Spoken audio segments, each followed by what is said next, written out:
What are we collecting data for? Are we collecting data to justify the funding? Are we collating the data because it's a study of us? Are we being studied?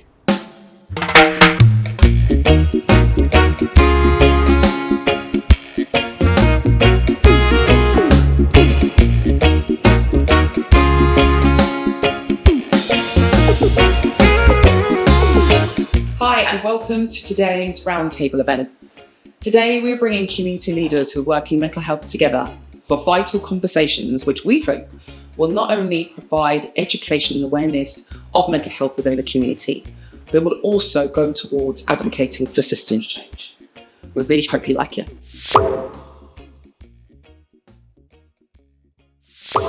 As mental health becomes a mainstream topic, often presented as self-care or wellness, the question is, how might this narrow framing overlook the realities of those living with mental illness and influence the support and understanding they receive? So I want to go back to something that you said where you was talking about things in life. You know, how do the things that happen in somebody's life affect them to the point where maybe they were thinking all of it's coming on top and suicide might be an option for them? That, for me, isn't necessarily even mental illness, right? That's not even the question. There's no diagnosis there. Life has come on top, and that might be somebody's solution to an awful lot of things going on and a lot of pressure for them. The reason why this question is so tough is because we're living in a world at the moment, in my mind or in my opinion, where mental health is the buzzword. It's talked about to everybody, all and sundry, all of the time. But the issue that I'm having with it is that my understanding of mental health is very different to the wellness and well-being conversations that I'm often privy to. And so that's not to say that one is more important than the other, but I think that in the practice that I'm currently seeing, it's not talking to the seriousness of mental illness. It's not talking to the sometimes unovercomable part of mental illness that we don't talk about.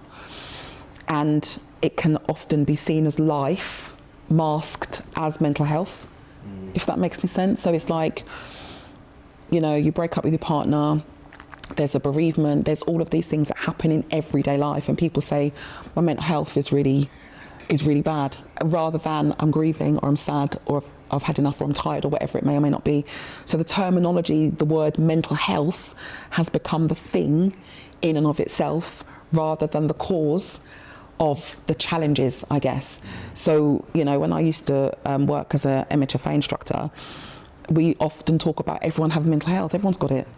You know, whereas I've heard some people say, oh, I've got mental health, and actually it's really, no, everyone's got mental health. They're kind of, it's become a kind of commodity. You know, my mental health is this and my mental health is that, which is really tough for me because we work in the mental health sector. But at the same time, it's almost becoming weaponized as well, because it becomes, you know, oh, my mental health's really bad, rather than actually I'm tired, or my mental health's really bad, rather than split up with my partner, my mental health's really bad, because it's almost become a thing rather than the symptoms behind it, if that makes any sense. I hope that's making sense, because it's quite complex. But in some respects, it's like when people were saying Black Lives Matter, and then everyone was saying, well, all lives matter. You know, I remember 50 Cent made a quote saying that in black people, we don't have the luxury of being depressed, because sometimes life just be lifing. It's just life. Like, so it is sometimes distinguishing, okay, yeah, we all have mental health challenges. Some have mental ill health. That's right. But again, as you said, it's become this post-COVID buzzword. Yeah. Post-COVID done a lot of damage, man. yeah, it has. And I think the thing here where it says about self-care and wellness, we get often asked by an awful lot of amazing organisations in community, you know, that are working in wellness and well-being, which is beautiful and amazing. Yoga, you know, breathing, somatic practice together, and all of these things are phenomenal.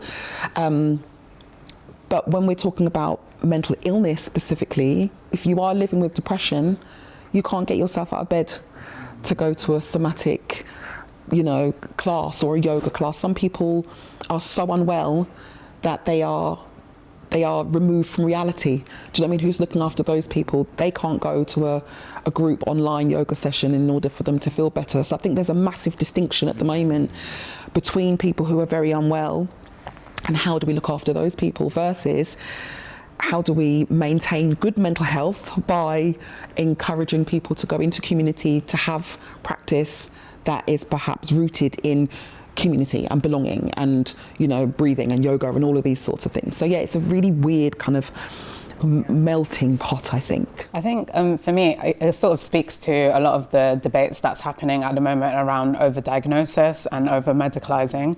I think I lean more into the over-medicalising argument because we are medicalising everyday distress. Like you said, it's not normal to live through a global pandemic. All of us have been touched by it in some way, I'm sure. So, all of us have been affected by these systemic factors like poverty, all of these things.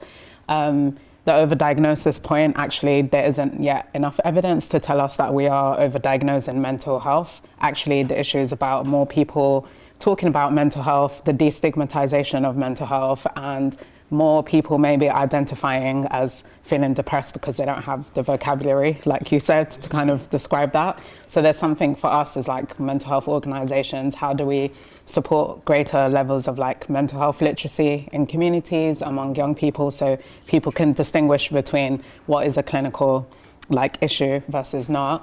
And I would say, I guess, we've made massive strides, as I said, in destigmatizing mental health over the last sort of like 40 years. But like you rightly said, people living with severe enduring mental illness like schizophrenia, those groups and those voices are kind of hidden from the mainstream debates. And like when you hear people with lived experience often sharing, those voices aren't necessarily the ones speaking in the room. So that is a problem and something we need to kind of confront in a way because, we're crowding out those who have the most severe issues. And even some research from Mind recently showed that like mental health stigma has gone back to 2009 levels, and like about a third of people said they wouldn't want to live next to somebody who has schizophrenia. So that is really worrying, like the portrayal and the alienation of people with severe mental illness, even though there's challenges with that categorization, because it's not static, but just to kind of say that that's a big issue really.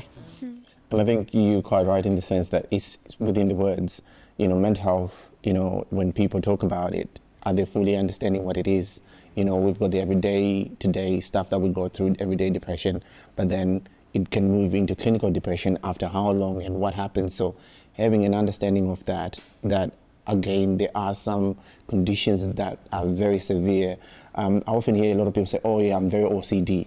And then I'm like, have you actually seen somebody who suffers from OCD? Because it will take them an hour and a half, maybe sometimes to leave the house because of the rituals that they have to do. So when we start using these words without fully understanding the concept of it, then it changes a whole lot of things. It changes perceptions, it changes even the data when we're collecting the data. Because if I feel that I'm OCD and somebody then asks, then we're just ticking that box. But do you fully understand what it is? So I think that's our awareness pillar where we're going into actually educating people about these things. When we did last month quite a few workshops, and we're talking about the difference between everyday depression and clinical depression, people were like, oh, to me, I was like, oh, how do you not know this? But then obviously I work in this field. But then I was so amazed at how many people didn't understand that there is a difference when it gets to this point. You really need to go and see, get support, a clinician, or with this therapy, with this medication that you need. But it's having to give the right words and people actually being curious about how am I feeling? Because if you're not going to be curious about yourself, who is going to, you're the only person who knows you the best. So do that research, go in and find out, okay, what does this mean? Which ones are the symptoms that apply to me? Then you go to a professional and then you sit down, you talk to them, and then you get a better understanding of it. So, but going off upon what you were saying, it's true because, this as an example, the OCD, okay, fine, you may have a problem with making sure that all your lids are on top of your pens, but it's almost like everybody's trying to join a club. Now it's like, okay, fine, mental health. Oh, I want to be part of that club. Now everyone rushes to the club. So now people with severe issues or mental ill health are now being kind of made invisible, because now everyone's rushing towards this, oh, I've got mental health, when really, again, it's just like, do you really have OCD? Have you really understood what OCD is? And now it's almost like, not categorizing people, but more so letting those who are become the unheard voices, now they kind of fade into the background. Can I add to that as well, the system? So you will not get support if you don't have a name for the distress that you're going through, right? So if I'm just going through normal distress, relationship, housing, my kids, maybe debt, nobody ain't gonna give me any help. No, there's no, until I get a name for that. So if I visit my GP, start talking about anxiety, start talking about depression, then I'll get some help. So we've actually created this system where you have to be unwell to get any help for the problems that you're actually experiencing. And then we know that there are a lot of people with what we might term common mental health issues, anxiety, depression, bereavement, or grief, etc. But as far as I'm concerned, we have not got effective support for that, because people should be informed.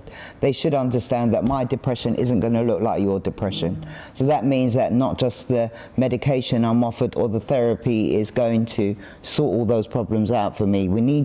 People need to be more informed about what mental health is, and that actually in your journey through life, absolutely, you are going to experience a mental health challenge. So how about you learn something about this subject? And even if not you, the people that you love and care for around you will definitely experience some kind of mental health. And then we medicalize the severe and enduring mental health so much and spend so much money on it that also creates that stigma and fear, because nobody wants to end up at that part of the system, but they'll have any other diagnosis that is being thrown about because they know they get some help, whether that is benefits, therapy. You can't access anything unless you've got a name. People come to our organisation with about 5 different diagnoses. They don't know the first thing about one of those diagnoses, but they'll spill them off to us. I've got anxiety, depression, they said I've got a personality disorder, I might have ADHD. It's just like, where are we going with this? What systems could possibly be able to treat all of those things? But we're happy giving people labels. Yes. I'll have another one, but we don't have a system fit enough to go on a journey with those people so they truly understand what they're actually dealing with. So we've created this in society, haven't we? Yeah. And then we look at people because they want that label. But you would want that label if you're in deprivation, living in poor housing, can't manage your bills. Of course you're going to want some labels, because you're going to want some help, aren't you? Yeah? I was going to say similar. I think the system, when you were saying someone that might have we weren't designed. I think the world is in a very particular place and it's creating a very particular energy, and people are not able to deal with it because we are in an incredibly tough time, to say the least. So people are going to be experiencing struggles, but I was going to echo the same thing, that it's the systems of which people then go to for support. I think people, often, which is why when it comes to, I think when we speak about complex trauma, so many places are like, what do you mean? What does that even mean? What does that mean?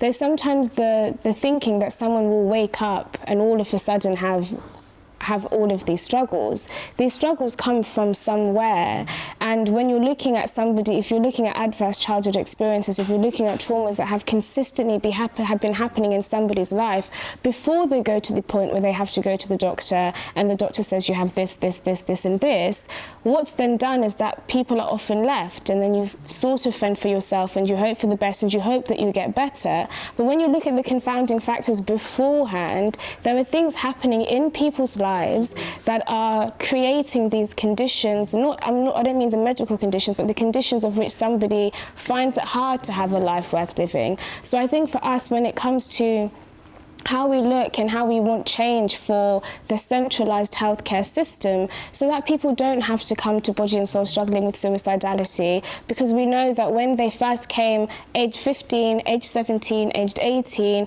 even younger, at CAM services or anywhere, that there's interventions that's looking at the entire person and not just saying, please take some of this and please take some of this, and you end up on something for 25 years. So I think it's also the system, yes, it's when people come to us, but it's also how can we, as those doing the data, doing the research, this is why it's important for us to say, these individuals going through this moment in life, there are things that have led to it, and we can't just keep thinking people are waking up feeling X, Y, and Z, because there are reasons behind that. And that's when we have to look at a whole person, a functional health way of looking at life, so they're not just walking into a room basically asking sometimes for a diagnosis, like you're saying, so that they can get support.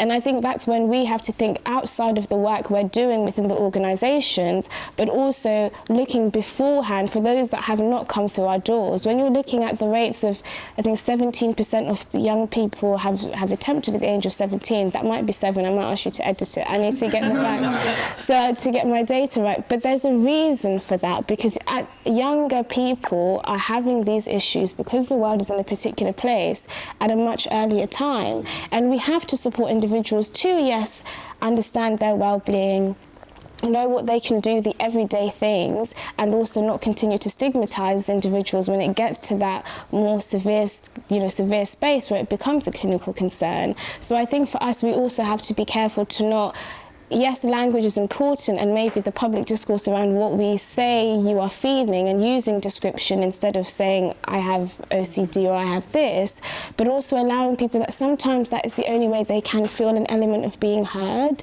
So how can we meet people, maybe not with the medical system, but if someone is saying that to you, maybe there's something that's actually happening that is having an effect on life. So I think it's for us to not go to 0 or 100, and also try support those people that maybe might not have the language, but if the language is there in the system, we have to speak to it, because if it's there and then we continue to maybe say, okay, it's not this clinical diagnosis, but it continues to occur, they may become that situation. So we also need to be nuanced in our language and how we, how we can interrupt and intervene maybe perhaps before somebody gets there. So I think it's the levels of which I don't think we can be, we can't be one side of you can't be binary with it, because it might be a cry at the same time. Can I add to that? Sorry, Kadri, go for it. No, sorry, do you want to add to that point? I was just going to add to that we do have a society that thinks that somebody's going to fix them, okay? You talked about complex traumas or just traumas. We've talked about life and the environments that we might be in that might make it more difficult than, say, somebody that doesn't live in that. I think, and your question was about wellness. Yeah, So I think we've really got to get people to understand that you need to be part of whatever that fixing looks like, because the system can actually make you more unwell than when you started out. Because you will go to the system hoping that they've got the magical people, the magical medication, and what you'll actually find is that you didn't get what you were hoping for. I would also say that's a kind of education piece, that people actually understand what the system is prepared to actually offer you. In our organisation, you don't have to have a diagnosis to come to my dinner, okay? You could be lonely. Come and have breakfast. So I hear what you're saying about getting people involved way earlier than when they're in crisis, when they're suicidal, when they're actually unwell, to spaces that understand that people are struggling in some way. It sounds like your organisation does that, but more people need to do that, so we can really educate people about what this life journey is about. And in doing that, we might be able to turn around and understand what our young people are going through. But lots of adults don't understand what they're going through. Do you see what I mean? So I totally hear that about, but it's our expectations in society, isn't it? We buy something, it's going to fix something, it's going to make us better, it's going to make us happier. Mental health ain't like that, it's part of us, isn't it? And how we look at the world, how we deal with the things that have already happened to us or could happen to us in our life journey. Humans are pack animals. I will always say this. We are created to be in togetherness. Trauma happens in relation to another person or a people, and to heal that, it has to be within a community. It needs to be with with people at the same time. So I think when we're not speaking to it, when you're not looking at contextualized trauma, knowing that it can look like a culture if it's decontextualized, it can look like personality traits if it's decontextualized. If you put context to it, you need people to be within a community. Healing cannot happen in silo. It cannot happen with you and your doctor alone, no matter what part of the spectrum somebody is in. So I think we always say that when we say it takes a village, it's about the indigenous sense that it takes you plus many other people. And I think our society, within this Western society we're in, we are not creating spaces, or we haven't been given, maybe, I don't know, but the spaces that are there are not, I think, in a way where your nervous system blankly as a Homo sapien, you need co-regulation, you need to be among people in order for that to occur. And that's on all sides, whether it's severity here or whether it's wellness. It's also understanding that I think we are in a very lonely time. And like you were saying, people are very lonely. And I think when it comes to that, no matter which element you are in, you need a people for that continual micro-healing to occur. So I agree with that. Danielle, I just wanted to pick up on the commodification of wellness point super quickly, because I completely agree. It's just such a big phenomenon, and we see it on social media, and that's one of the risks, where we have uninformed influencers talking about these things and like the risks with that. But I will say, on the flip side, we've also gone a bit far in terms of the separation between physical and mental health, and they are massively interrelated. So again, someone who lives with severe mental illness might enjoy yoga and find it helpful as well. So there's that, separation in terms of some of this wellness practice just being for people with emerging mental health or mild mental health problems, and that's not true either. So that, that's just something we need to kind of break down. Sometimes there's like physical forms of therapy, such as dance, like you said, somatic practices, movement is so good for everyone's mental health, regardless of where you sit on the spectrum. So yeah, we have to find ways of confronting some of those difficulties there, and I think you guys do such a good job in keeping that balance. Thank you. And yeah, this one was really fascinating to me, and I think it's interesting because social media can really make things look very concentrated, i.e. it's either one or the other. But to your point, it's a spectrum, and there are people who of course have a diagnosis of a serious and enduring mental illness who are able to go out and function in life, absolutely. But there are similarly some people who have an enduring mental illness who are categorically not able to pick up on that particular part of life at that moment, regardless of how long that is going to last for.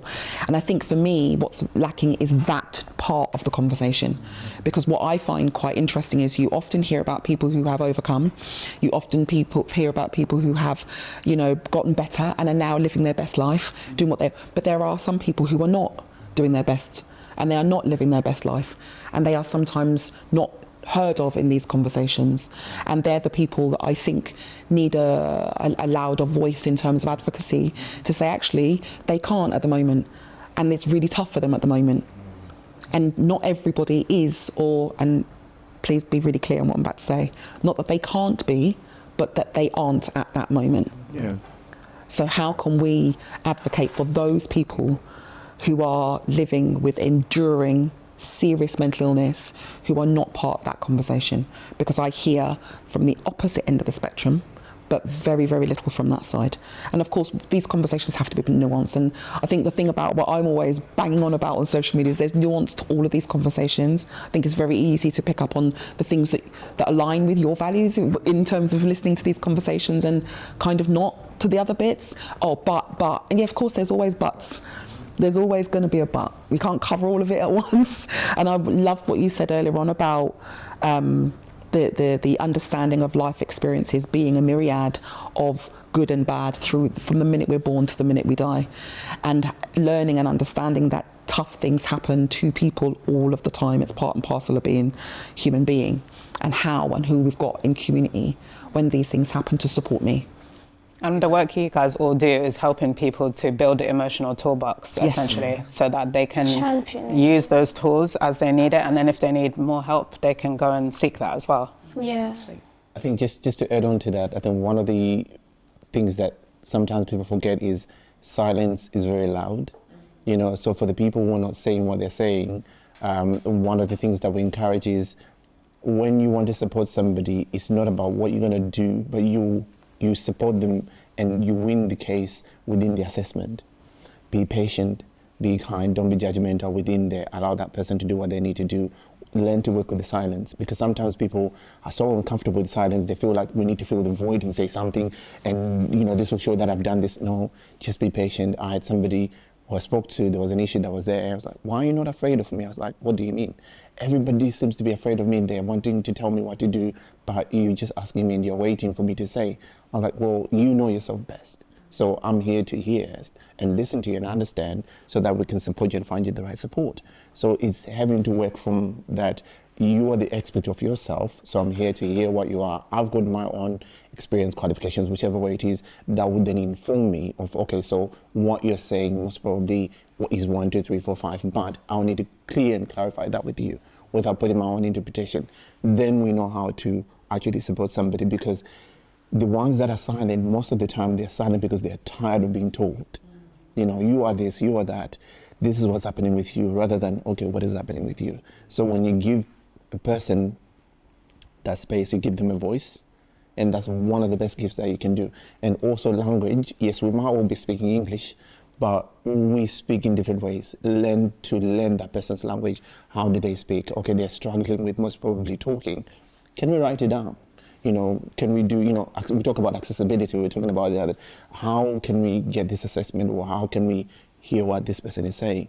So when we get down into those nuances, we actually get to understand and give a voice to the voiceless, because now they feel comfortable. You know what? They listened to me. They didn't judge me. You know what? It's worth it for me to start saying those things. And then it goes into data again. You know, our data becomes corrupted because people just go like, they're not going to listen. You know, I'll just take this to get over and done with it.